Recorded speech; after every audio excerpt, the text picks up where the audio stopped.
الفاتحة.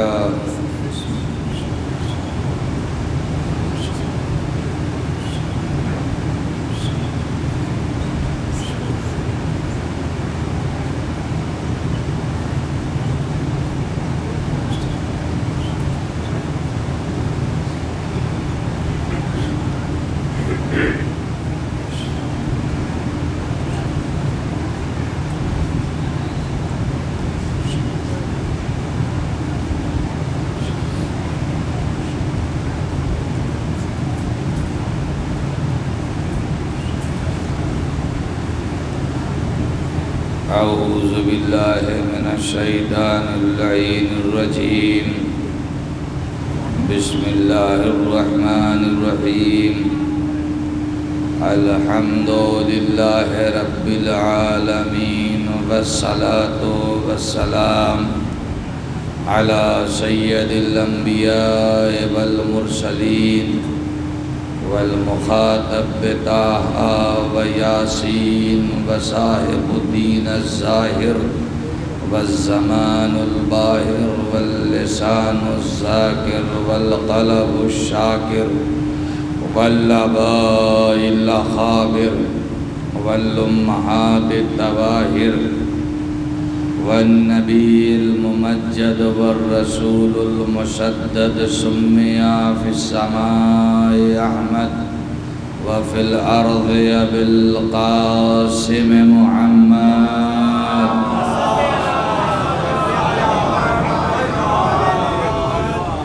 محمد صاحب التاج والمعراج والبراق والعلم والدافع الوباء والبلاء والقحط والمرض والعلم، واسمه مكتوب مرفوع مشفوع منقوش في اللوح والقلم، سيد العرب والعجم، وجسمه مطهر مقدس منور في البيت والحرم، شمس الضحى بدر الدجى صدر العلا كهف الورى، مصباح الظلم جمیل الشیم صاحب الجود والکرم، واللہ عاصمہ والجبریل خادمہ والبراق مرکبہ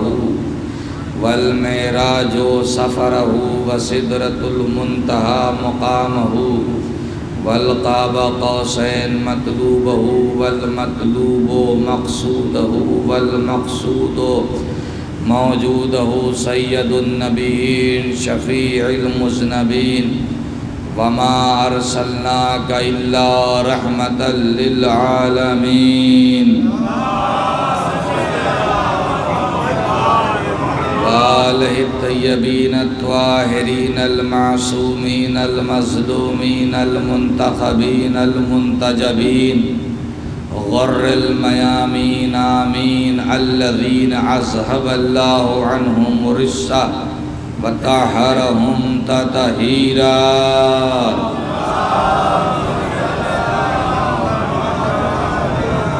اما بعد فقد قال اللہ تبارک وتعالی فی کتابہ الکریم وہو اصدق القائلین۔ بسم اللہ الرحمن الرحیم۔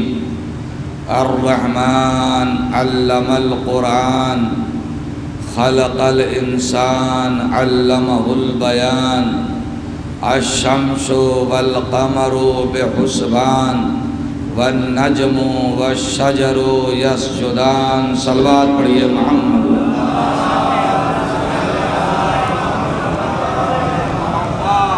ایک مرتبہ سورہ الحمد اور 3 مرتبہ سورہ اخلاص کی تلاوت فرما کر حاجی انصار حسین ابن حاجی ناصر حسین، ارشاد حسین ابن حاجی انصار حسین، محمد صادق حسین حاجی انصار حسین اور حاجی ناصر حسین ابن عبدالشکور شبراتن بیگم بنت ابراہیم کی روح کو ایصال فرمائیں۔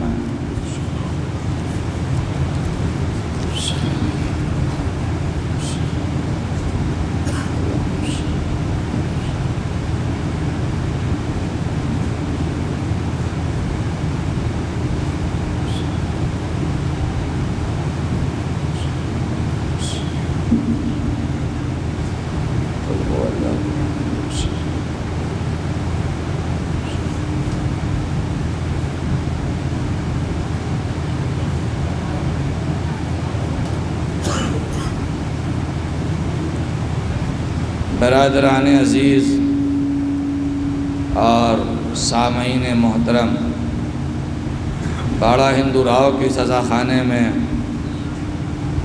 آج کی یہ تیسری مجلس ہے اور سورہ رحمان کی ابتدائی آیتوں پر کلام کا سلسلہ جاری ہے۔ میں شکر گزار ہوں انجمن اکبری کا، جس نے ایک مرتبہ پھر آپ جیسے خوبصورت مومنین کا سامنا کرایا اور ہمارے حج کے ہم میدان مینا و مکہ کے ملاقاتی جناب شمشل بھائی کا یقیناً بڑا لطف آ رہا ہے آپ کے درمیان کلام کرنے میں۔ کل کی گفتگو الرحمن پر تھی۔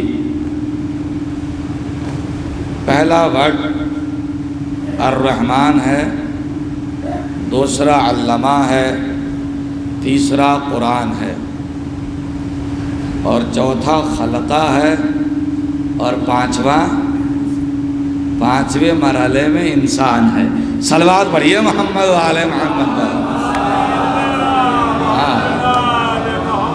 تو میرے عزیزو، الرحمن پر کل ہم لوگوں نے گفتگو کیا کہ اللہ کے رحمان صفاتی نام کا مطلب کیا ہے اور اس کا مقام کیا ہے، اس کی منزلت کیا ہے اور اس کی رفعت کیا ہے، اور اس سلسلے میں سورہ آل عمران اور سورہ مریم کی مسلسل آیتوں کی تلاوت کی۔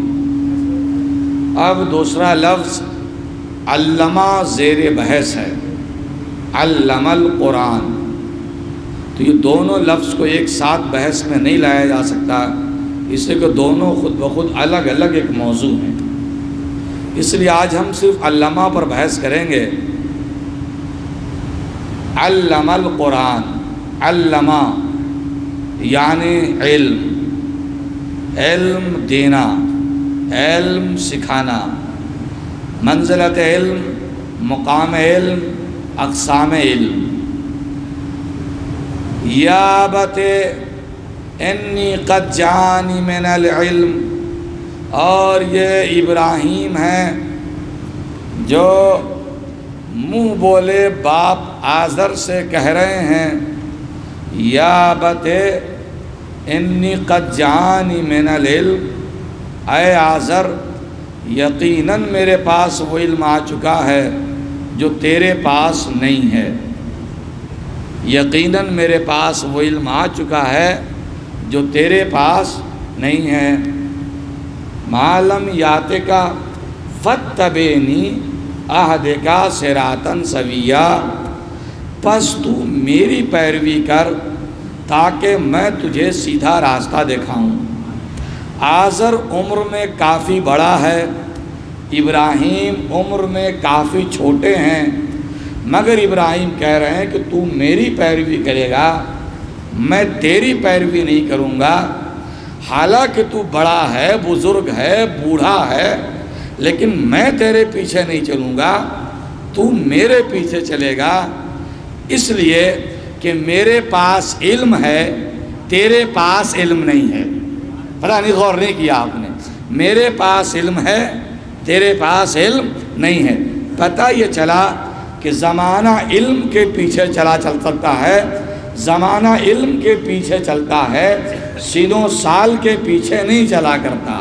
ممکن ہے کہ علی کی عمر کم ہو، اوروں کی عمر بہت زیادہ ہو، مگر یہاں وہی دعویٰ علی کر رہے ہیں جو دعویٰ ابراہیم نے آزر کے مقابلے میں کیا تھا کہ تو میری پیروی کرے گا، میں تیری پیروی نہیں کروں گا، اس لیے کہ علم میرے پاس ہے، تیرے پاس نہیں ہے۔ صلوات پڑھیے محمد و آل محمد۔ غور کر رہے ہیں آپ؟ میرے پاس علم ہے، تیرے پاس علم نہیں ہے۔ علم دو طرح کے ہوتے ہیں، ایک غیبی علم ہے اور ایک مادی علم ہے، ایک کسبی علم ہے اور ایک وہبی علم ہے۔ ایک علم وہ ہے جو ہم سیکھتے ہیں، اور ایک علم وہ ہے جو وہبی ہے، کسی مدرسے میں پڑھنے کی ضرورت نہیں ہے، کسی اسکول میں جانے کی ضرورت نہیں ہے، یہ وہاں سے دے دیا گیا ہے۔ یہ غیبی علم ہے، بنانے والے نے علم کو ڈال دیا ہے۔ علم کو ایک دم ڈال کر بھیجا ہے، الگ سے سیکھنے کی ضرورت نہیں ہے۔ ہر موبائل میں 2 میموری ہوتی ہے، ایک ایکسٹرنل اور ایک انٹرنل۔ ایکسٹرنل مارے باہر سے بھرنا ہے، اور جو انٹرنل لگی ہوئی ہے ضرورت کی ساری چیزیں اس انٹرنل میموری میں کمپنی نے ڈال کر دیا ہے۔ کس کس ایپ کی آپ کو ضرورت ہے وہ سارے ایپ اس میں پڑے ہوئے ہیں، اسٹور ہیں، ساری اپلیکیشنز اس کے اندر اسٹور ہیں۔ یہ انٹرنل میموری ہے۔ نہیں سمجھ میں آ رہی میری بات، میں سمجھا نہیں پا رہا ہوں آپ کو۔ چیونٹی اتنی ننھی سی مخلوق ہے، لیکن وہ قطار بنا کر چلتی ہے، ایک کے پیچھے ایک، ایک کے پیچھے ایک۔ جبکہ چیونٹی کی بینائی بہت کمزور ہوا کرتی ہے، زیادہ دور تک چیونٹی نہیں دیکھ پاتی ہے، اس کی بینائی کمزور ہوتی ہے، مگر وہ ایک کے پیچھے ایک چلتی ہے۔ اس کو قطار بنا کر چلنا کس نے سکھایا؟ اس نے کس مدرسے میں جا کر پڑھا؟ کس اسکول میں جا کر چیونٹی نے پڑھا کہ ہم کو قطار بنا کے چلنا ہے؟ اچھا، یہ بھی ایک بلعجبی ہے کہ کہنے کو تو ہم اشرف المخلوقات ہیں، یہ ننھی سی مخلوق ہے مگر قطار بنا کر چلتی ہے، اور ہم وہ ہیں جو کبھی قطار میں نہیں چلتے، سب اپنی ڈفلی اپنا راگ۔ صلوات پڑھیے محمد وآل محمد پر۔ تھوڑی سی توجہ آپ کی ہماری طرف رہے، مبذول رہے۔ آپ دیکھیں گے دیمک کو آنکھیں نہیں ہوتی، یہ بلائنڈ ہے، دیمک اندھی ہوتی ہے، مگر آپ جنگلوں میں صحراؤں میں جا کر دیکھیں تو دیمک ایسا گھر بناتی ہے کہ دور سے دیکھیے تو کسی راجا کا قلعہ معلوم ہوگا، ایسا اس کو ڈیزائن دیتی ہے۔ دیمک ایسا گھر بناتی ہے، جبکہ وہ بلائنڈ ہے، قدرت کی بلائنڈ نابینا انجینئر ہے، جو ایک ایسا گھر بناتی ہے کہ اچھے اچھے حیرت زدہ ہیں کہ اس نے کیسے بنایا اور کیوں کر بنایا۔ اور اس کے ایک کنبے میں تقریباً 10 لاکھ دیمک رہا کرتی ہیں، ایک کنبے میں 10 لاکھ دیمک کا کنبہ ہوتا ہے، اور وہ ایسا گھر بناتی ہے کہ اس میں پورا انتظام ہوتا ہے کہ ہوا کہاں سے آئے گی اور کہاں سے نکلے گی، روشنی کہاں سے آئے گی کہاں سے گزرے گی، اوس کہاں سے آئے گی کہاں سے گزرے گی، وینٹیلیشن کا پورا انتظام دیمک اپنے گھر میں کرتی ہے۔ یہ قدرت کی اندھی انجینئر ہے، ایسا گھر بنا رہی ہے جس میں نہ دھوپ رک رہی ہے نہ ہوا رک رہی ہے۔ ایک ہم ہیں کہ 1 انچ 1 بتہ زمین پر قبضہ کرنے کے لیے اپنے ہی گھر کی ہوا بھی بند کر لیتے ہیں اور روشنی بھی بند کر لیتے ہیں، بند کر لیتے ہیں کہ نہیں بند۔ اللہ نے ان کو بے خطا علم دیا ہے، جو کبھی خطا نہیں کرتا، بے خطا علم دیا ہے۔ آپ بکری کے سامنے بہترین کباب رکھ دیجئے، بکری کھائے گی؟ نہیں کھائے گی، کہنے بھی ہمارا تو اس سے پرہیز ہے، میں اسے نہیں کھاتی، میرا تو اس سے پرہیز چلتا ہے، میں یہ نہیں کھاتی۔ ہاتھی اتنا بڑا جانور ہے، اس کے سامنے آپ نہاری رکھ دیجئے، کہا نہیں بھائی ہمارا تو پرہیز ہے، ہمارا تو پرہیز ہے۔ علم دینے والے نے ہمیں سکھا دیا ہے کہ ہمیں کیا کھانا ہے، پتہ نہیں کیسے سننا ہے آپ، کیا کھانا ہے اور کیا نہیں کھانا ہے۔ شیر کے سامنے گوشت کو دھو کے رکھ دیجئے، منہ نہیں لگائے گا، جب بھی کھائے گا تازہ کھائے گا، خون ٹپکتا ہوا کھائے گا۔ گدھ کے سامنے تازہ رکھ دیجئے وہ نہیں کھائے گی. کہا بھائی ہمارا تو پرہیز، ہم جب بھی کھائیں گے مردہ کھائیں گے، ہے نا. چمگادڑ کبھی دن میں نہیں اڑتی، ہے نا، راتوں میں وہ اپنا سارا تماشا دکھاتی ہے. تو ان کے پاس اللہ نے بے خطا علم دیا ہے، جس کو بتا دیا کہ تمہاری غذا کیا ہے، لاکھ آپ کوشش کر لیجئے وہ وہی کھائے گا. کوئی دوسری چیز رکھیے گا تو وہ منہ پھیر لے گا اور کہے گا کہ بھائی میرا تو پرہیز ہے. کیوں؟ اس لیے کہ یہ اپنے علم کے مطابق زندگی جیتے ہیں. سوائے حضرت انسان کے کہ شوگر 400 کے پار ہے، سامنے کھیر رکھی گئی، ہم کو تو ہے شوگر مگر آ گئی ہے تو 2 چمچ کھا ہی لیتے ہیں، رات میں 1 گولی زیادہ کھا لیں گے. یہ انسان ہی ہے فقط جو ہمیشہ اپنے علم کے خلاف جا کر کام کرتا ہے، اپنے علم کے خلاف جا کر کام کرتا ہے ہمیشہ اپنے.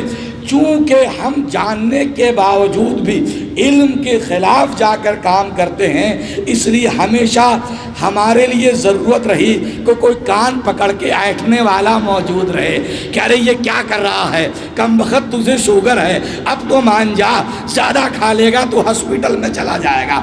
تو یہ جو ہر لمحہ جگا رہا ہے اسی کو کبھی نبی کہتے ہیں، کبھی امام کہتے ہیں، کبھی ولی کہتے ہیں. صلوات پڑھیے محمد والے.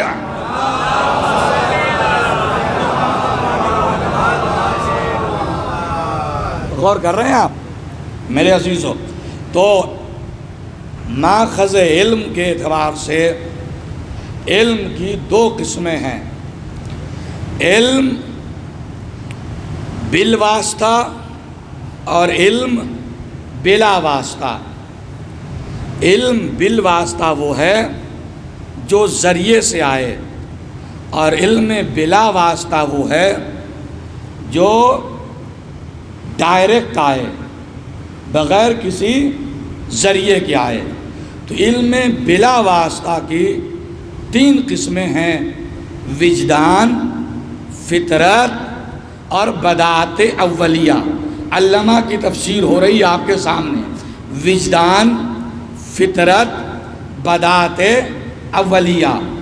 وجدان یعنی اپنے وجود کا احساس. بچے کو اپنے وجود کا احساس ہو جاتا ہے، تبھی بھوک لگنے پہ وہ روتا ہے اور چمکارنے پر وہ ہنستا ہے. وجدان. فطرت طائران آبی کا اپنے بچوں کو تیرانا اور طائران صحرائی کا اپنے بچوں کو اڑانا، فطرت. بداعت اولیہ سردی، گرمی، بھوک اور پیاس کا احساس. سردی کے احساس کے لیے، گرمی کے احساس کے لیے، بھوک کے احساس کے لیے، پیاس کے احساس کے لیے آپ نے کسی مدرسے میں نام نہیں لکھوایا ہوگا، کسی کالج میں نام نہیں لکھوایا ہوگا کہ بھوک کیسے لگتی ہے ذرا ہم کو بتایا جائے، پیاس کیسے لگتی ہے ذرا ہم کو سمجھایا جائے. یہ علم وہ ہے جو بھیجنے والے نے آپ کو ڈائریکٹ انٹرنل میموری کے ساتھ ڈال کر بھیجا ہے. پیدا ہوتے ہی بھوک کا بھی احساس ہونے لگتا ہے اور پیاس کا بھی احساس ہونے لگتا ہے. بھوک لگتے ہی بچہ رونے لگتا ہے، پیاس لگتے ہی بچہ رونے لگتا ہے، اور سردی و گرمی کا بھی احساس ہونے لگتا ہے، اور طائران آبی تیرنے لگتے ہیں، طائران صحرائی اڑنے لگتے ہیں. نہیں غور کر رہے ہیں میرے دوستو، میرے عزیزو؟ آپ نے دیکھا ہوگا یہ جو ننھی سی مخلوق ہے چوہا جس کا حجم 4 انچی 5 انچی ہے، یہ ننھی سی مخلوق ہاتھی کے پیٹھ پر کھیلتی ہے. چوہا ہاتھی کے پیٹھ پر کھیلتا ہے، سونڈ سے چلے گا اور دم سے اترے گا، ایک دم سے ہاتھی کے پیٹھ پر کھیلتا ہے. اور بلی کو دیکھا اور سیدھے بھاگ کر بل میں گیا. کہا چوہے کو کون بتا رہا ہے کہ تمہارا دوست کون ہے اور تمہارا دشمن کون ہے؟ چوہے کو کس مدرسے میں گیا چوہا، کس یونیورسٹی میں پڑھنے کے لیے گیا چوہا؟ کہا کسی مدرسے میں نہیں گیا، مگر وہ جانتا ہے کہ میرا دوست کون ہے اور میرا دشمن کون ہے۔ ہاتھی کی پیٹھ پر کھیل رہا ہے اور بلی کو دیکھ کر بھاگ رہا ہے، یعنی اسے تمیز ہے کہ میرا دشمن کون ہے، ہمیں بچنا کس سے ہے اور کس سے مانوس رہنا ہے، کس کو دیکھ کر بھاگنا ہے اور کس کو دیکھ کر نہیں بھاگنا ہے، میرا دشمن کون ہے اور میرا دوست کون ہے۔ یہ 4 انچ کے چوہے کو تو پتا ہے کہ میرا دوست کون ہے اور میرا دشمن کون ہے، مگر ہم مسلمان اتنے بھولے بھالے ہیں کہ 1400 سال گزر گیا، آج تک پتہ نہ کر پائے کہ اسلام کا دوست کون ہے، اسلام کا دوست کون ہے اور اسلام کا دشمن کون ہے۔ کبھی امریکہ کی گود میں بیٹھ جاتے ہیں، کبھی اسرائیل کی گود میں بیٹھ جاتے ہیں۔ صلوات پڑھیے محمد والے محمد۔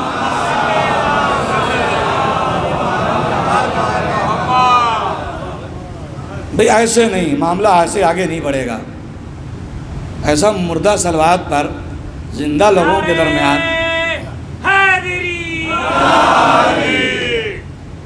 نعرے حیدری، نعرے حیدری، نعرے صلوات۔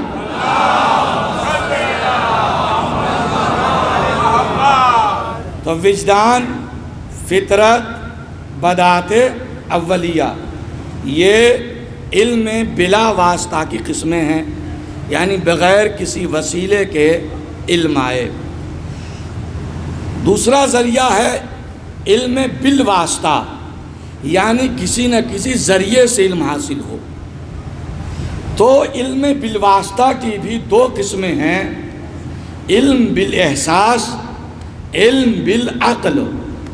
علم بالاحساس یعنی 5 ذریعوں سے آنے والا علم، باصرہ دیکھ کر آنے والا علم، سامعہ سن کر آنے والا علم، شامہ سونگ کر آنے والا علم، ذائقہ چکھ کر آنے والا علم، لامسہ چھو کر آنے والا علم۔ سردی اور گرمی کا پتہ کہ یہ آئٹم ٹھنڈا ہے یا گرم چھونے سے چلے گا، میٹھا ہے یا کڑوا چکھنے سے چلے گا، ہے نا، بدبودار ہے یا خوشبودار سونگھنے سے چلے گا، لال ہے، ہرا ہے، پیلا ہے، سگنل ریڈ ہے کہ گرین ہے، دیکھنے سے معلوم ہوگا۔ اور یہ مولوی صاحب بول رہے ہیں یا اماں جان بول رہی ہیں، یہ سننے سے پتہ چلے گا۔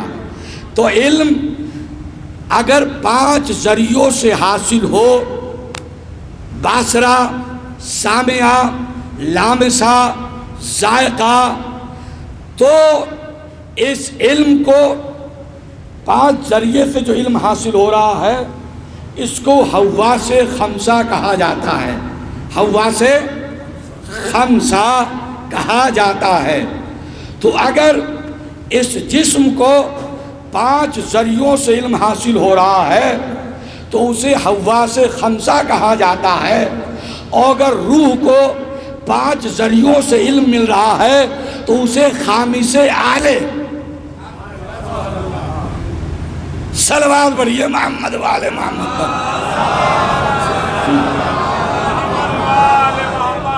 تو جب علم بالاحساس جو 5 ذریعوں سے آیا ہے اسے جب عقل کے حوالے کرتا ہے تو اسے علم بالعقل کہتے ہیں، اس لیے کہ حواس میں آئی ہوئی چیز کبھی کبھی غلط بھی ہو جاتی ہے، عقل اس کو اپنی ترازو پر تولتا ہے، پھر فیصلہ سناتا ہے کہ یہ صحیح ہے یا غلط ہے، تو اسے علم بالعقل کہا جاتا ہے۔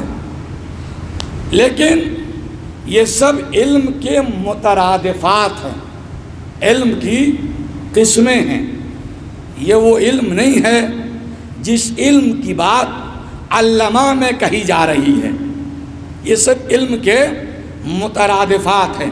علم جیسے ہیں، جیسے مترادفات بھی بہت ہیں، الادراک، البدیہہ، التصور، التذکر، الذکر، الذکات، الحفظ، الحکمہ، الشعور، الفہم، الوہم، الفتنہ، الفراست، التفکر، یہ سب علم کے مترادفات ہیں، مگر یہ علم نہیں ہیں۔ یہ سب علم تو وہ ہیں کہ لقد ارسلنا رسلنا بالبینات، یہ سب مترادفات علم ہیں، علم نہیں ہیں۔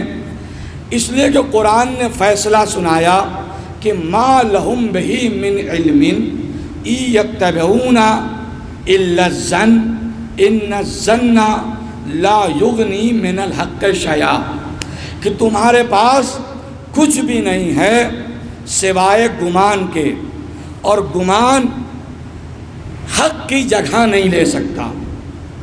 صلوات پڑھیے محمد والے محمد پر۔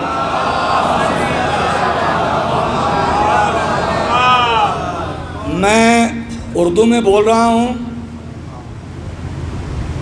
اگر اردو سخت ہے تو اس کا ترجمہ بھی کر رہا ہوں، ٹھیک ہے؟ تو اگر بات پہنچ رہی ہے تو کم سے کم گردن تو ہلائیے، کلاس کے رول کو فالو تو کیجئے، نہیں سمجھ میں آ رہا تو گردن ایسے ایسے کر دیجئے۔ صلوات پڑھیے محمد والے محمد پر۔ تو فارمولے کو اور حل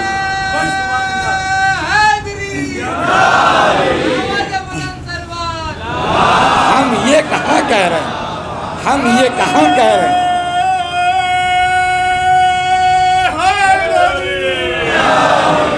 ہم یہ کہاں کہہ رہے ہیں کہ گردن کو ایسے ہی کیجئے، ارے نہیں سمجھ میں تو ایسا ہی سے بھی کر دیجئے۔ صلوات پڑھیے محمد والے محمد پر۔ یہ قسم ہے،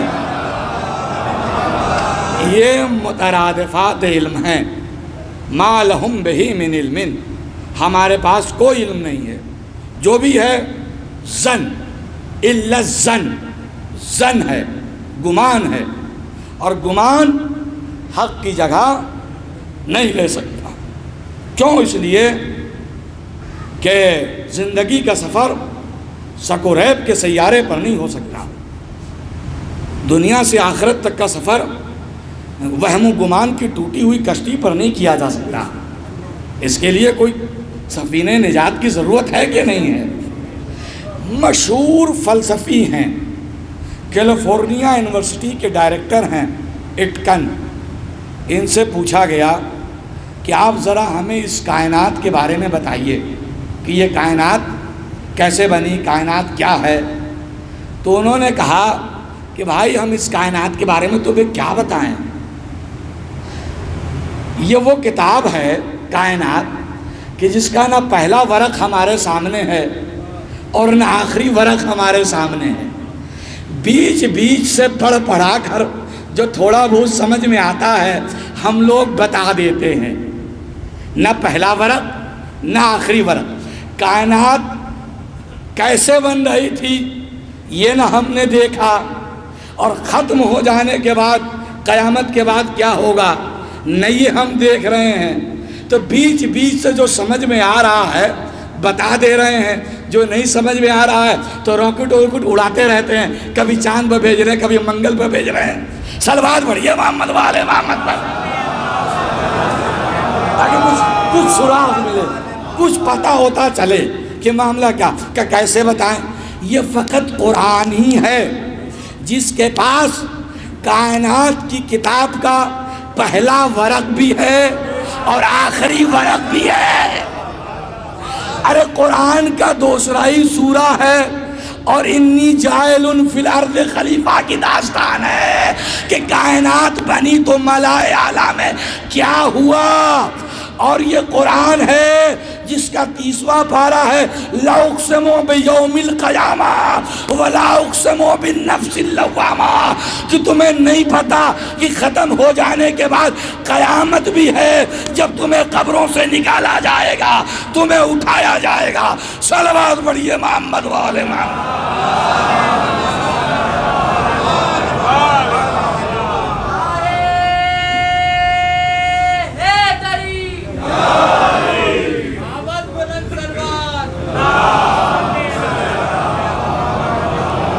غور کر رہے ہیں آپ؟ اور یہ ہیں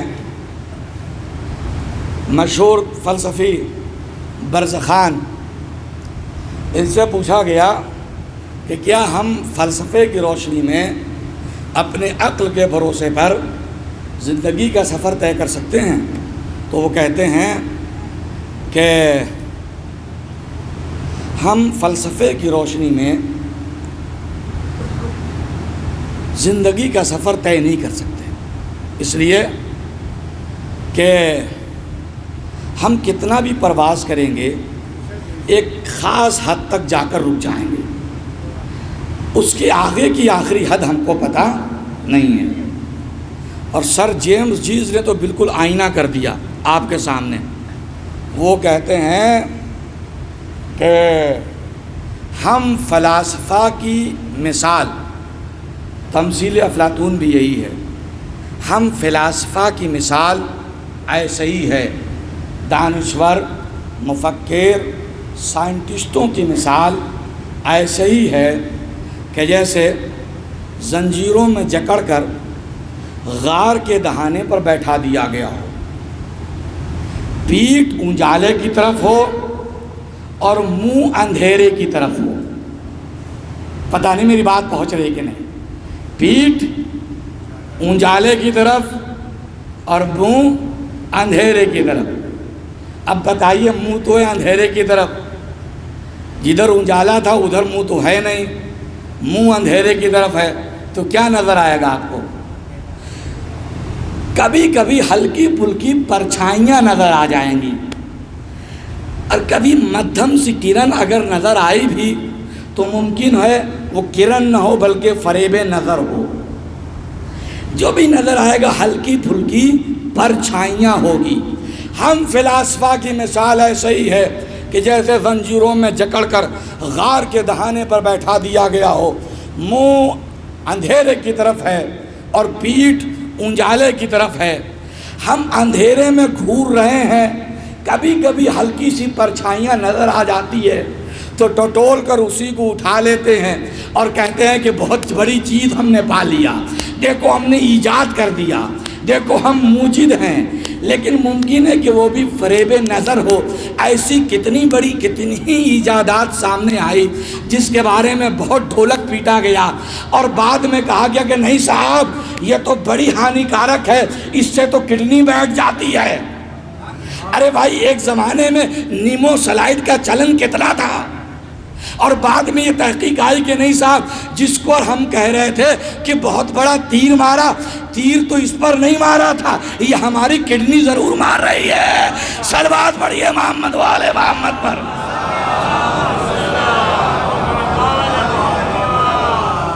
اور یہ مادیت کے امام ہیں ہیکل، ان سے پوچھا گیا کہ ہم کہاں پر کھڑے ہیں اپنی ترقیوں میں؟ کہا کہ ہم وہیں کھڑے ہیں جہاں 2000 سال پہلے حکمراں یونان کھڑے تھے، 200 سال پہلے کوئٹے کھڑا تھا، ہم وہیں پر ہیں۔ اور نیوٹن سے پوچھا گیا، نیوٹن کا نام تو بڑا مشہور ہے، کہ بتائیے سائنٹسٹوں اور فلاسفہ کا مقام کیا ہے؟ تو وہ کہتے ہیں کہ ہم ساحل پر کھڑے سیپیاں چن رہے ہیں، موتی کا پتہ نہیں ہے۔ ساحل پر کھڑے سیپیاں چن رہے ہیں، موتی کا پتہ نہیں ہے۔ اور یہ سقراط ہیں جو کہتے ہیں کہ ہم یہی جانتے ہیں کہ کچھ نہیں جانتے۔ اب یہ بتاؤ کہ جو کہہ رہا ہے کہ ہم کچھ نہیں جانتے، آپ اپنا ہاتھ اس کے ہاتھ میں دیں گے جو یہ کہہ رہا ہے کہ ہم کچھ نہیں جانتے، یا آپ اس کے ہاتھ میں اپنے ہاتھ دیں گے جو کہہ رہا ہے کہ سلونی سلونی سلونی سلونی، جو پوچھنا ہے پوچھ لو قبل اس کے کہ میں تمہارے درمیان نہ رہوں۔ صلوات پڑھیے محمد والے محمد پر۔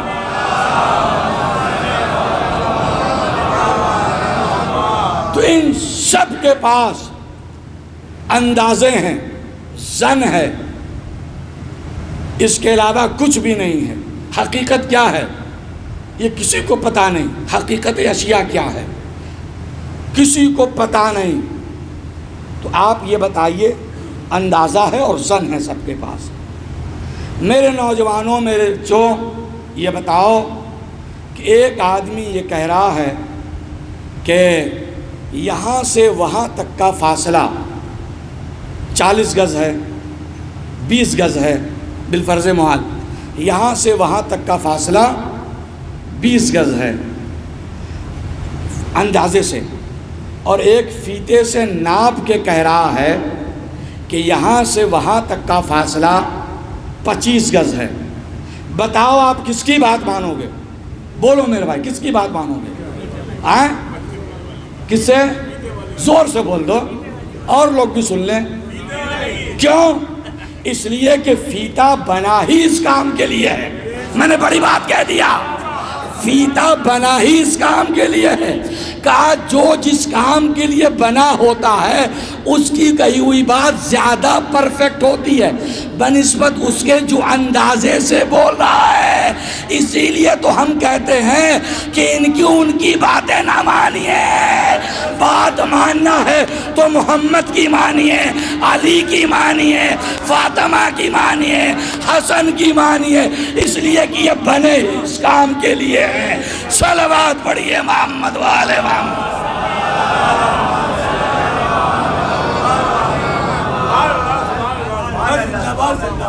نہیں غور کیا آپ نے؟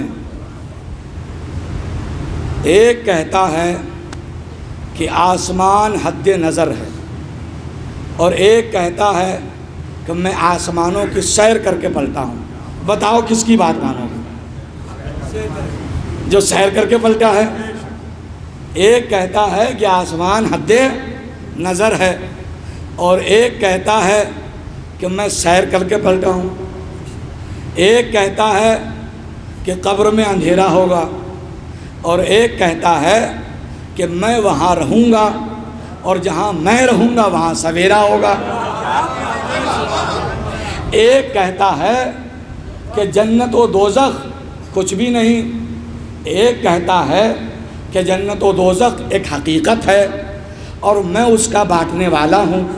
ایک کہتا ہے کوثر ایک افسانہ ہے، اور ایک کہتا ہے کہ کوثر ایک میخانہ ہے اور میں اس کا ساقی ہوں، میں اس کا ساقی ہوں۔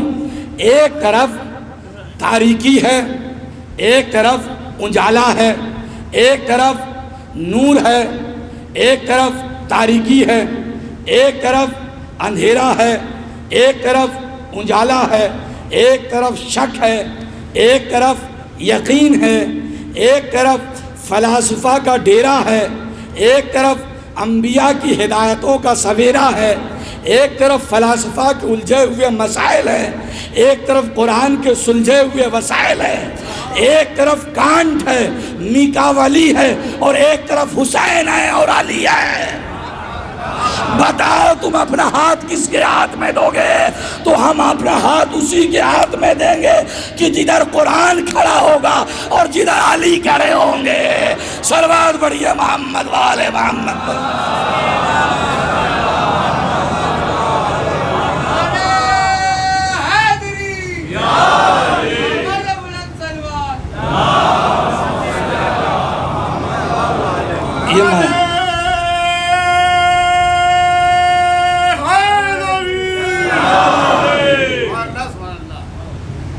تو یہ نہیں، یہ علم نہیں ہے علامہ قرآن میں۔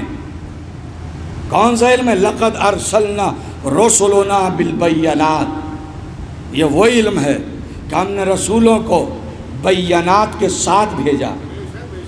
اور ان بینات کے ساتھ بھیجا کہ کسی کو اس نے علم بچپنے میں دیا. یا یحییٰ خذ الکتاب بقوۃ آتیناہ الحکم صبیا، اور ہم نے یحییٰ کو بچپنے میں حکمت کا علم دے دیا. بچپنے میں یحییٰ خذ الکتاب بقوۃ، یحییٰ کتاب کو مضبوطی سے پکڑیے، اور ہم نے انہیں بچپنے میں ہی علم دے دیا تھا. کسی کو اس نے گہوارے میں دیا، انی عبداللہ آتانی الکتاب وجعلنی نبیا، اور کسی کو اس نے پیدا ہونے سے پہلے دیا. قالوا لا توجل انا نبشرک بغلام علیم، اے ابراہیم میں آپ کو ایک ایسا بیٹا دوں گا جو علیم ہوگا. ابھی اسماعیل پیدا نہیں ہوئے ہیں مگر قرآن بشارت دے رہا ہے کہ وہ علیم ہوگا. اور یہ یوسف ہیں جو کہہ رہے ہیں علمتنی من تعویل الاحادیث، خوابوں کی تعبیر بتانے کا علم لے کر آیا ہوں. یہ سلیمان ہیں جو کہہ رہے ہیں علمنا منطق الطیر، میں پرندوں کی بولیاں جاننے کا علم لے کر آیا ہوں. یہ داؤد ہیں جو کہہ رہے ہیں علمناہ صنعۃ لبوس لکم، مجھے زرہ سازی کا علم دے کر بھیجا گیا ہے. یہ خضر ہیں جو کہہ رہے ہیں علمناہ من لدنا علما، مجھے علم لدنی دے کر بھیجا گیا ہے. اور یہ ہمارے پیغمبر ہیں جن کے بارے میں کہا جا رہا علمک ما لم تکن تعلم، اے میرے پیغمبر علم کے جتنے ممکنات تھے وہ سب میں آپ کو دے کر بھیج رہا ہوں. صلوات پڑھیے محمد والے.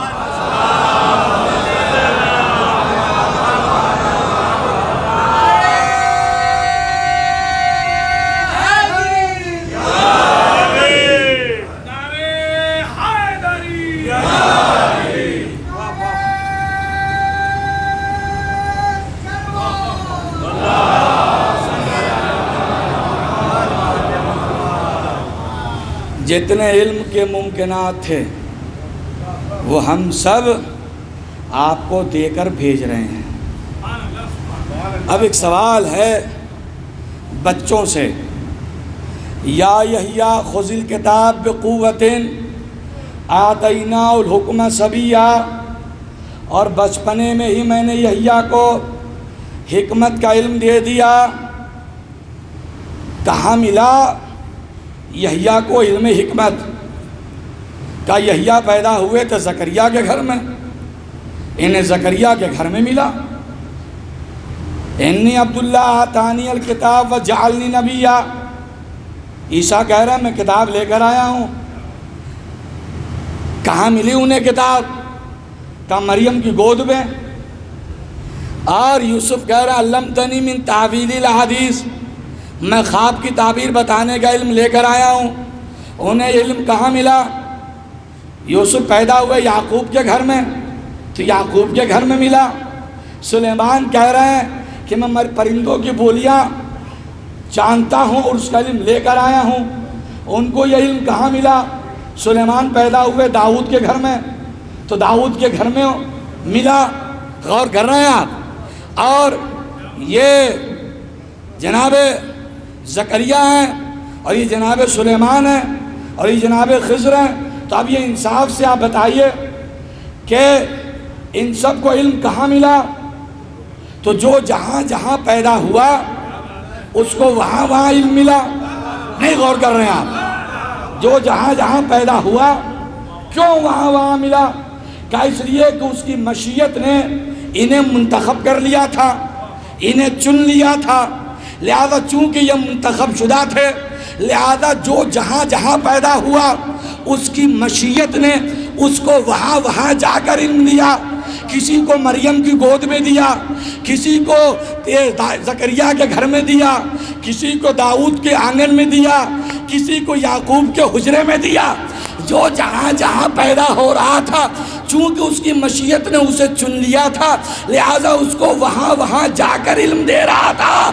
تو بتائیے جو دوسروں کے گھروں میں پیدا ہو رہا ہے جب اس کی مشیت اس کو وہاں وہاں جا کر علم دے سکتی ہے تو جو خود اس کے گھر میں پیدا ہو رہا ہے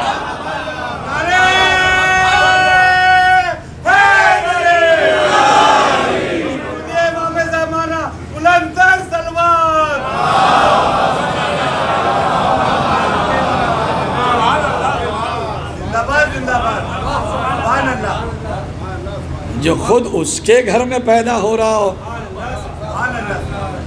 تو اگر اس کے لیے قرآن کہے کہ الرحمن علم القرآن،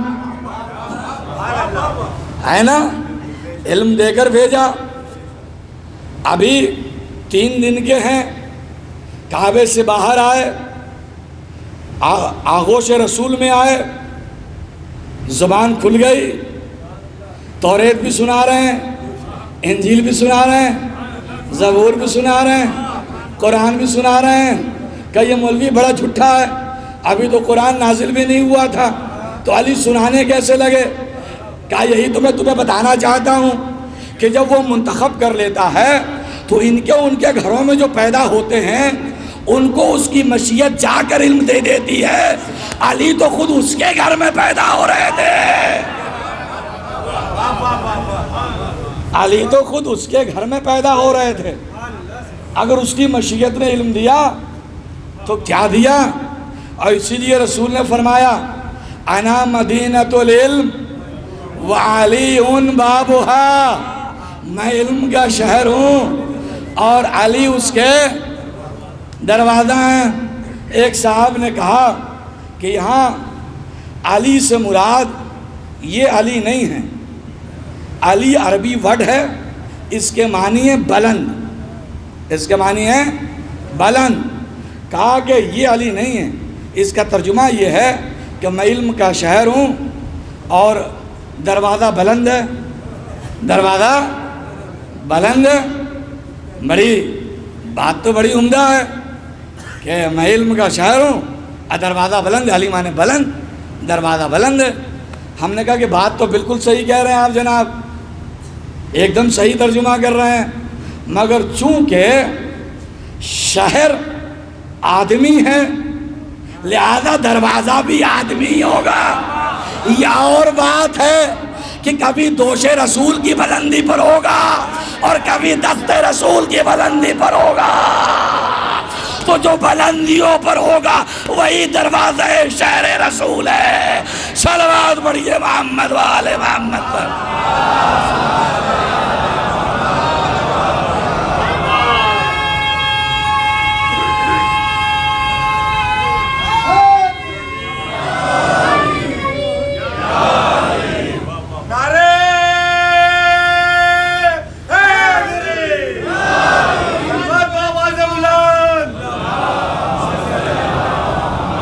غور کر رہے ہیں آپ؟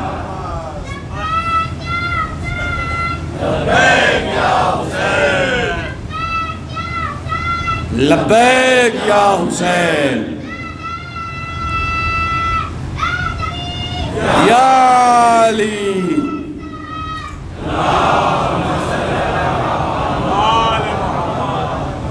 علم یہی تو ہے، علم یہاں کے علاوہ کہیں نہیں ہے، یہی علم ہے. بڑے مشہور راوی ہیں نا اور صحابی ہیں، حضرت ابو ہریرہ رضی اللہ، نقل کفر نہ باشد، بڑے بزرگ صحابی ہیں، حالانکہ 2 ہی سال کے مسلمان ہیں، اور 4000 سے زیادہ حدیثیں بخاری شریف میں ان سے نقل ہیں. ہاں، حضرت ابو ہریرہ، میں پورے ادب کے ساتھ نام لے رہا ہوں، پورے ادب و احترام کے ساتھ. حضرت ابو ہریرہ بزرگ صحابی، یہ کہتے ہیں کہ میرا حافظہ بڑا کمزور تھا، اتنا کمزور تھا کہ جو یاد کرتا تھا بھول جاتا تھا، جو یاد کرتا تھا. اچھا، ہر آدمی اپنے سامنے والے کو اپنے ہی آئینے میں دیکھتا ہے. اب بات سمجھ میں آئی کہ رسول پر نسیان کا الزام اور ہذیان کا الزام کیوں لگایا گیا. صلوات پڑھیے محمد وآل محمد. میں بھول جاتا تھا، بڑی کمزور حافظہ تھا ہمارا. میں حضور سے حدیث سنتا تھا، باہر نکلنے سے پہلے ہی بھول جاتا تھا. اور قرآن نے اسے نقل بھی کیا ہے، ماذا قال آنفاً، اور وہ باہر نکل کے پوچھتے تھے کہ ابھی رسول کیا کہہ رہے تھے، میں ذرا سا بھول گیا ہوں. بڑا کمزور تھا ہمارا حافظہ۔ ایک دن ہم نے اللہ کے رسول سے اس بات کی شکایت کیا کہ اللہ کے رسول، میرا حافظہ بڑا کمزور اور خراب ہو گیا ہے، بہت جلدی جلدی بھول جاتا ہوں، کچھ بات ہی یاد نہیں رہتی۔ بہت توجہ سے سنیے، کچھ بات ہی یاد نہیں رہتی۔ تو اللہ کے رسول نے فرمایا، ابو ہریرہ اپنی چادر بچھاؤ۔ انہوں نے اپنی چادر بچھائی، اللہ کے رسول نے اس پر پھونک مارا، ہے نا، اس پر پھونک مارا، اور اس کے بعد کہا ابو ہریرہ اب اسے اوڑھ لو۔ ابو ہریرہ کہتے ہیں، حضرت ابو ہریرہ، کہ اب جو ہم نے چادر اوڑھا تو میرا حافظہ اتنا مضبوط ہو گیا کہ پھر کبھی کچھ نہیں بھولا۔ ایک بار جو سنتا تھا وہ پکا یاد ہو جاتا تھا۔ ہم نے کہا بھائی بڑے غضب کے آپ ہیں، آپ کو حضرت ابو ہریرہ کی چادر یاد ہے، تطہیر کی چادر یاد نہیں ہے۔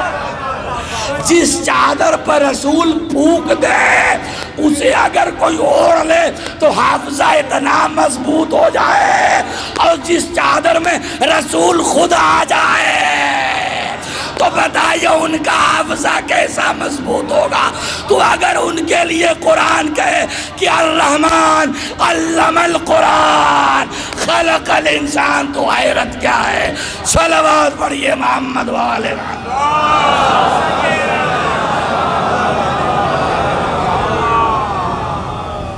میرے عزیزوں اور میرے بھائیوں، یہ تھا چادر کا اثر۔ اوڑھ لیا ایک بار تو ایک دم مضبوط ہو گیا حافظہ، اور یہاں تو رسول خود آ گئے، پنجتن میں شریک ہو گئے۔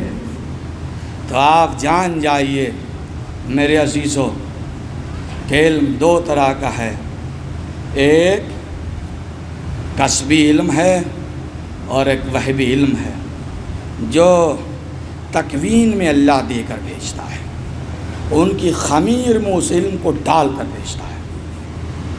اللہ نے اپنے حبیب کے خمیر میں علم نبوت ڈال دیا تھا، اس لیے انہیں کسی مدرسے میں جانے کی ضرورت نہیں تھی، کسی اسکول میں جانے کی ضرورت نہیں تھی۔ اور یہی بات تھی کہ نبی ہی نہیں بلکہ اس گھرانے کا کوئی بچہ کسی مدرسہ یا اسکول میں نہیں گیا، نہ علی گئے، نہ فاطمہ گئیں، نہ حسن گئے، نہ حسین گئے، سب بس آغوش رسول کے پروردہ تھے، رسول کے ساتھ رہتے تھے۔ یہ سب وہبی علم لے کر آئے تھے، اور یہی وہبی علم تھا جو حسین کی رہنمائی کر رہا تھا کربلا میں۔ میرے عزیزوں، ابھی آپ مرثیہ سن رہے تھے، بڑا ہی سخت مصائب والا مرثیہ تھا۔ کڑیل علی اکبر، کڑیل جوان علی اکبر کے مصائب کو اس مرثیے میں رقم کیا گیا تھا۔ علی اکبر کون ہیں؟ علی اکبر وہ ہیں جو ہم شکل پیغمبر ہیں، ہم شبیہ پیغمبر ہیں، سیرت میں بھی پیغمبر سے ملتے ہیں اور صورت میں بھی پیغمبر سے ملتے ہیں۔ ایک یہودی نے خواب میں دیکھا، بڑے زمانے سے اس کے ہاں بچہ نہیں تھا، تو ہر جگہ منت مانگتا چلتا تھا، مرادیں مانگتا چلتا تھا کہ یا اللہ مجھے اولاد دے دے، یا اللہ مجھے اولاد دے دے، یا اللہ مجھے اولاد دے دے۔ جس کو اولاد نہیں ہوتی ہے کیسا در در بھٹکتا ہے، جہاں کسی نے بتا دیا فلاں پیر صاحب، فلاں فقیر صاحب، فلاں مزار، فلاں درگاہ، دوڑا چلا جاتا ہے۔ تو یہ بھی بھٹک رہا تھا اولاد کے لیے۔ اس نے ایک دن خواب میں ایک بزرگ نورانی شخصیت کو خواب میں دیکھا، تو چہرہ ایسا پر نور تھا، ایسا وجیح تھا کہ یہ بے ساختہ خواب میں ہی دیکھتے ہی بول اٹھتا ہے کہ کیا آپ حضرت عیسیٰ ہیں؟ انہوں نے کہا کہ نہیں، میں عیسیٰ نہیں ہوں۔ تو کیا آپ حضرت داؤد ہیں؟ کہا کہ نہیں، میں داؤد بھی نہیں ہوں۔ تو کیا آپ حضرت موسیٰ ہیں؟ کہا کہ نہیں، میں موسیٰ بھی نہیں ہوں۔ تو پھر آپ کون ہیں؟ کہا کہ میں فخر عیسیٰ، فخر موسیٰ، محمد مصطفیٰ ہوں، ہماری جان فدا ہو ہمارے عظیم پیغمبر پر۔ کہا کہ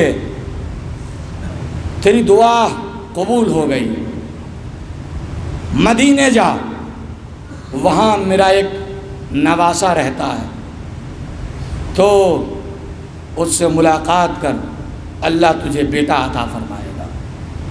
وہ اٹھا اور افتاں و خیزاں پوچھتا پاچھتا مدینہ آیا۔ مدینے کے گلیوں میں پوچھا کہ بھائی آپ کے نبی کے نواسے کا گھر کہاں ہے؟ سب نے بتایا کہ وہاں مسجد نبوی کے پاس۔ وہ سیدھے در حسین پر آیا، دق الباب کیا، اندر سے آواز آئی، کون؟ کہ میں ایک یہودی ہوں، مجھے بھیجا گیا ہے۔ امام نے بلوا لیا، امام کے سامنے، امام حسین کے سامنے کھڑا ہوا، اور وہ کہتا ہے کہ میرے آنے کی حاجت یہ ہوئی کہ میں نے خواب میں جیسی لفظ خواب اس کے زبان پر آیا، امام حسین نے کہا کہ اب تو چپ رہا، آگے بولنے کی ضرورت نہیں ہے، چپ رہا۔ اور اس کے بعد آواز دیا کہ ذرا علی اکبر کو بھیجنا۔ تھوڑی دیر کے بعد علی اکبر حسین کے سامنے آئے۔ جیسے ہی علی اکبر پر اس یہودی کے نظر پڑی تو وہ بے ساختہ کہہ اٹھا کہ یا حسین، ہم نے جو خواب میں دیکھا تھا بالکل یہی صورت تھی، بس فرق یہ ہے کہ وہ بزرگ تھے، یہ جوان ہیں۔ اتنا مشابہ تھے جناب علی اکبر امام حسین سے، اتنا مشابہ تھے جناب علی اکبر رسول خدا حضور صلی اللہ علیہ وسلم سے۔ شاید اسی لیے حسین رو پڑے تھے جب علی اکبر کو رخصت کیا تھا، الوداع کیا تھا۔ میرے عزیزوں اور میرے بھائیوں، ایک شخص رو رو کے دعا مانگ رہا تھا کہ اللہ مجھے اولاد دے، اور اسے جوانی میں موت دے۔ بڑی عجیب دعا ہے نا، دعا کر رہا ہے کہ اللہ مجھے اولاد دے اور اسے جوانی میں موت دے۔ اللہ نے اسے اولاد دیا اور جوانی میں اس کے لڑکے کو موت آ گئی۔ لوگ سوچتے تھے کہ اللہ یہ ایسی دعا کیوں مانگ رہا ہے، یہ ٹھیک ہے کہ اولاد دے، یہ دعا ٹھیک ہے، پھر یہ کیوں کہہ رہا کہ جوانی میں موت آئے؟ لیکن جب اس کا بیٹا مرا تو وہ جو بیٹے کے جنازے پر جھکا تو یہ جھکنے کے بعد کہتا ہے کہ آقا حسین، میں اسی لیے اولاد مانگتا تھا اور کہتا تھا جوانی منہ سے موت آئے۔ میں یہ احساس کرنا چاہتا تھا کہ میرا حسین جب کڑیل جوان کے جنازے پر جھکا تو پھر کھڑا کیسے ہوا، پھر میرا حسین کھڑا کیسے ہوا۔ علی اکبر کی شہادت کوئی معمولی شہادت نہیں۔ حسین نے جب علی اکبر کو رخصت کیا ہے، گھوڑے پر سوار کیا ہے، تو کہا کہ میں اس کو بھیج رہا ہوں جو کردار میں، گفتار میں، رفتار میں، سیرت میں میرے جد سے مشابہ ہے۔ جب بھی نانا کو دیکھنے کا شوق ہوتا تھا میں علی اکبر کو دیکھ لیا کرتا تھا۔ اس کے بعد علی اکبر کو رخصت کیا۔ شوق شہادت میں علی اکبر نے گھوڑے کی لجام کھینچی اور تیز رفتاری کے ساتھ حیا کی آواز نکالتے ہوئے وہ آگے بڑھے، نہایت سرعت سے گھوڑا مقتل کی طرف دوڑا، تیزی سے گھوڑا مقتل کی طرف جا رہا تھا کہ اچانک سے علی اکبر کو محسوس ہوا کہ پیچھے کوئی بوجھ گرا ہو زمین پر۔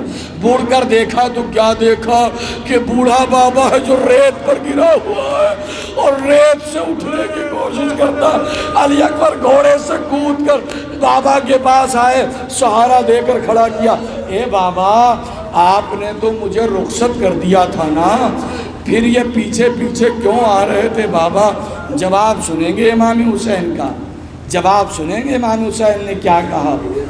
امام حسین نے یہ نہیں کہا کہ میرا دل نہیں بھرا، امام حسین نفسیاتی جملہ کہتے ہیں، اے بیٹا، اے کاش تمہارے پاس بھی علی اکبر جیسا بیٹا ہوگا، تب تمہیں احساس ہوتا کہ جس کے پاس علی اکبر جیسا بیٹا ہو اسے رخصت کرنا کیسا مرحلہ ہوتا ہے۔ بس تھوڑی دیر آپ میرے ساتھ آ جائیں، اپنی آنکھوں کو آمادہ کر لیں۔ زینب کو بھی پرسہ دینا ہے، اس لیے کہ 18 سال چکی پیس کے زینب نے پالا تھا، اور امبا لیلا کو بھی پرسہ دینا ہے، اس لیے کہ یہ لیلا کا چراغ ہے، لیلا کی نشانی ہے۔ ارباب عذاب علی اکبر شوق شہادت میں مقتل کی طرف بڑھے، اور حسین کے بیٹا تھے، علی کے پوتا تھے، اسی انداز میں تلوار چلائی، ایسا غضب کا حملہ کیا کہ لشکر بادل کی طرح پھٹ گیا، اور حملہ کرتے ہوئے کبھی میمنہ کا رخ کرتے ہیں تو کبھی میسرہ کا رخ کرتے ہیں، اور گھوڑا نہایت تیزی کے ساتھ آپ کے حوصلے کا ساتھ دیتا ہے، کبھی اس طرف حملہ کر رہے ہیں کبھی اس طرف حملہ کر رہے ہیں۔ نہایت تیزی سے گھوڑا حملہ کرنے کے لیے آگے بڑھ رہا تھا، جتنی رفتار سے گھوڑا چل رہا تھا ایک شقی نے اتنی رفتار سے ایک نیزہ کھینچ کر مارا، اور وہ برچھی آ کر علی اکبر کے سینے میں لگی۔ علی اکبر کو گھوڑے پر سنبھالا نہ گیا، گھوڑے سے زمین پر آئے۔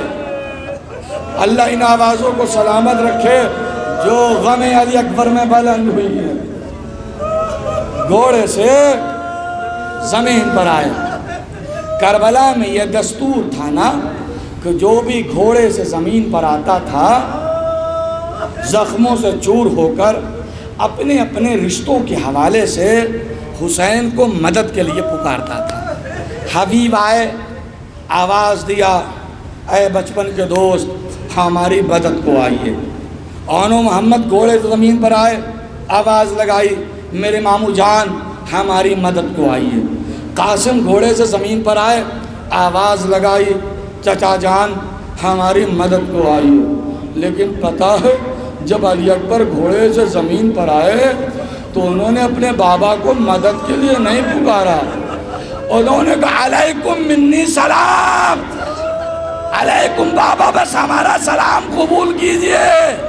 علی اکبر سب نے مدد کو پکارا تھا، آپ مدد کو کیوں نہیں پکارتے؟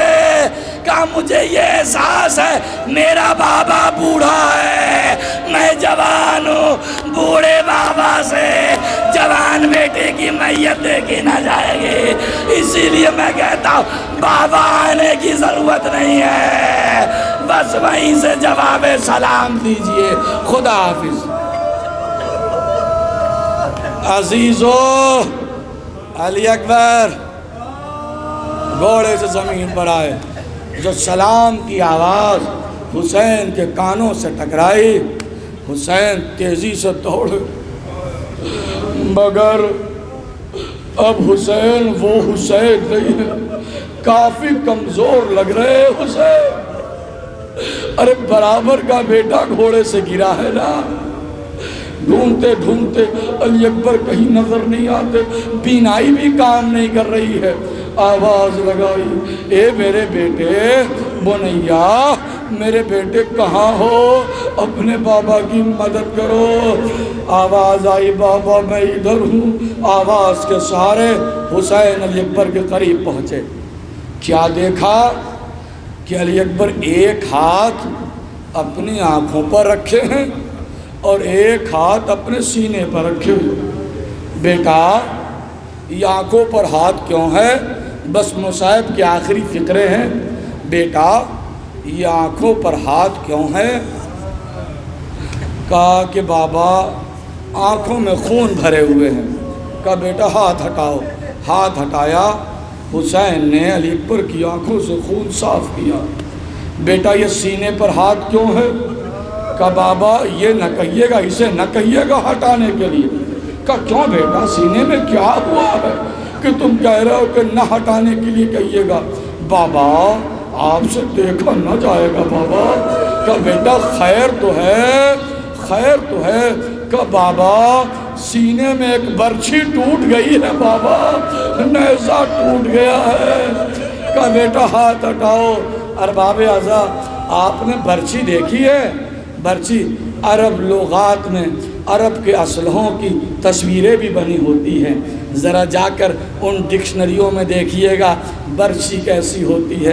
برچھی کا اگلا حصہ نوکدار ہوتا ہے، اس کے بعد کا حصہ سانپ کی طرح بل کھاتا ہوا ہوتا ہے، جو گھس تو جاتا ہے مگر پھر نکل نہیں پاتا۔ علی اکبر کے سینے میں ایسی برچھی ڈوبی ہوئی تھی۔ اب جو حسین نے اس برچھی کو دیکھا، ایک ہاتھ زمین کربلا پہ رکھا، نجف کا رخ کیا اور یا علی ادرکنی، دادا ابراہیم مینا میں آئیے، مینا چھوڑ کر کربلا میں آئیے، میں نے آنکھوں پر پٹی نہیں باندھی، یا علی ادرکنی کہہ کر جو برچھی کو کھینچا، قیامت ہو گئی۔ برچھی کے ساتھ ساتھ علی اکبر کا کلیجہ بھی باہر آ گیا۔ اللہ کسی بوڑھے باپ کو یہ منظر نہ دکھائے۔ لعنت اللہ علی قوم الظالمین۔